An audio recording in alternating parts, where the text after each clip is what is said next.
আচার দেখে মুখে পানি আসে না এরকম মানুষ মনে হয় খুব কমই আছে।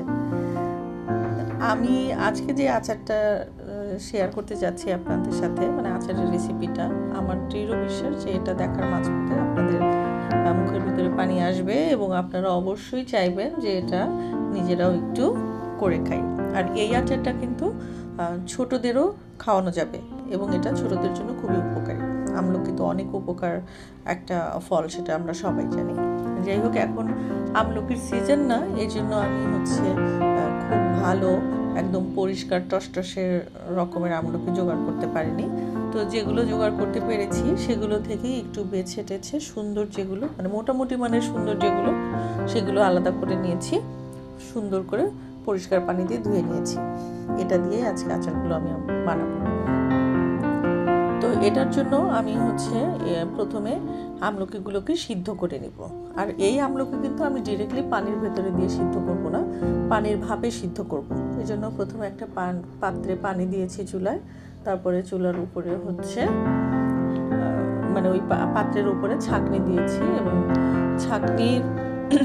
ছাঁকনির উপরে এই আমলকিগুলো আমি সিদ্ধ হওয়ার জন্য দিয়েছি। আমলকিগুলো যখন দেওয়া হয়ে গেছে, তারপর একটা ঢাকনা দিয়ে ঢেকে দিয়েছি এবং যতক্ষণ না আমলকিগুলো পুরোপুরি সিদ্ধ হচ্ছে ততক্ষণ আমি এভাবেই ঢেকে জাল দিয়েছি। আপনারা চাইলে পানিতেও সিদ্ধ করে নিতে পারেন, তবে এই ক্ষেত্রে আমলকির যে গুণাগুণ বেশ কিছুটা কিন্তু পানির সাথে মিশে যাবে। আর আপনি যদি এভাবে ভাপে সিদ্ধ করেন, আপনার আমলকির যে গুণাগুণ এটা কিন্তু পানির সাথে মেশার কোনো সুযোগ থাকছে না।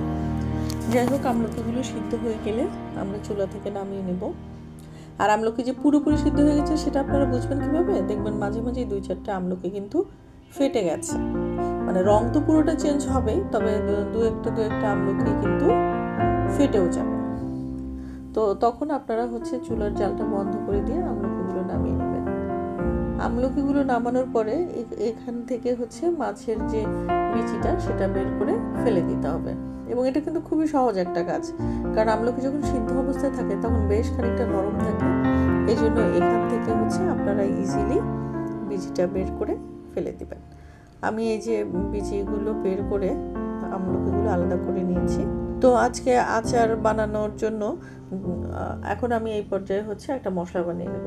আর এই মশলাটা বানানোর জন্য খুব বেশি জিনিস দরকার হবে না, 5 ফোড়ন, জিরে আর কয়েকটা শুকনো মরিচ। যে যতটুকু ঝাল খেতে চান সেই অনুপাতে শুকনো মরিচ নিয়ে নেবেন।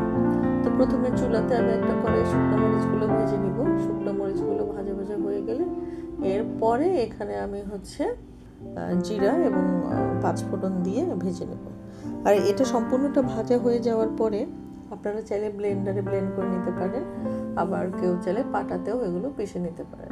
তবে একদম যে ফিনিশিং করে ফেলতে হবে বিষয়টা কিন্তু তা না, আপনারা কিছুটা দানা দানা রাখবেন, এতে করে বেশ ভালো একটা টেক্সচার হবে আচারের ভেতরে। তো প্রথমে আমি এখন আবার আরেকটা কড়াইতে তেল দিয়ে দিব। তেল দেওয়ার পরে এখানে আমলকিগুলো দিয়ে একটু ভেজে নিব 1-2 মিনিট।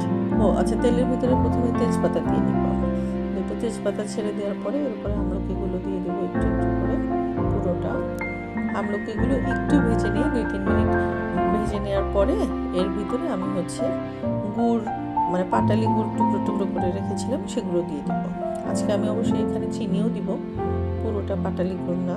আপনারা চাইলে যে কোনো একটা দিয়ে বানাতে পারেন, শুধু গুড় দিয়ে অথবা শুধু চিনি দিয়ে, অথবা আরেকটা গুড় আছে না, যেটা লালি বা ঝোলা গুড়, সেটা দিয়েও চাইলে কিন্তু আপনারা বানাতে পারেন।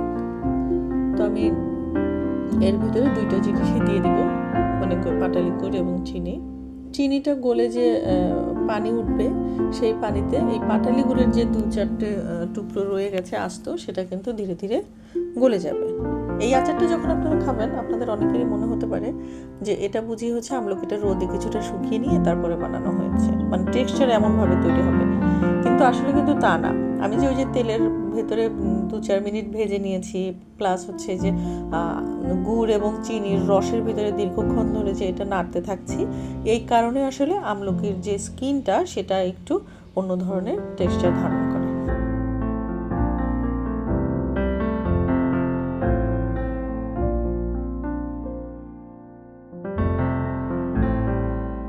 যাই হোক, এই যে ধীরে ধীরে গুড় গুড়ের যে রস মানে পানি ছিল, তারপরে চিনির পানি ছিল, এগুলো ধীরে ধীরে কমে আসছে। কমে একদম শুকিয়ে আসবে যখন, তখন আমি এর ভিতরে যে মশলাটা করে রেখেছিলাম সেই মশলাটা দিয়ে দিব এবং স্বাদ মতো লবণ দিয়ে দিব। সমস্ত কিছু আমলকির ভিতরে মিশে যাবে ধীরে ধীরে এবং সম্পূর্ণ রসও কিন্তু ধীরে ধীরে শুকিয়ে যাবে।